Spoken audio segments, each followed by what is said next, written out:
வானத்தையும் பூமியையும் படைத்த சர்வ வல்லமையுள்ள தேவனை ஸ்தோத்தரிப்போமாக.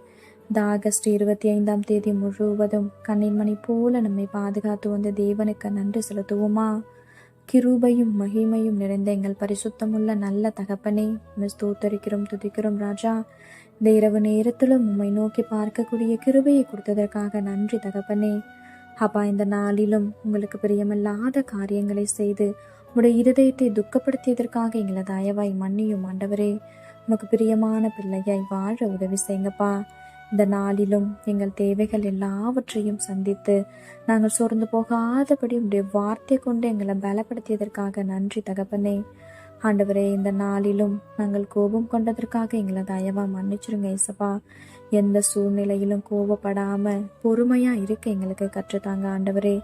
மிகுந்த மன தாழ்மையும் சாந்தமும் நீடிய பொறுமையும் உடையவர்களாய் அன்பினாலே ஒருவரை ஒருவர் தாங்குங்கள்னு சொல்லியிருக்கீங்களா ஆண்டவரே. அப்பா, உங்க வார்த்தைக்கு கீழ்ப்படிந்து வாழ உதவி செய்யுங்கப்பா. உம்மை போல எல்லாரையும் நேசிக்க கற்றுத்தாரும். இந்த இரவு நேரத்தில் ஜெபிக்கிற ஒவ்வொருவரையும் ஆசிர்வதிங்கப்பா. அவர்கள் குடும்பங்களையும் நீர் பாதுகாத்து வழி நடத்தும். எங்கள் ஆவி, ஆத்துமா, சரீரம் முழுவதையும் உடைய கரத்திலே கொடுக்கிறோம். நீர் பொறுப்படுத்த நீர் வழி நடத்தும். இயேசு கிறிஸ்துவின் இனிய நாமத்தில் ஜெபிக்கிறோம் எங்கள் ஜீவனுள்ள நல்ல பிதாவே. ஆமென்.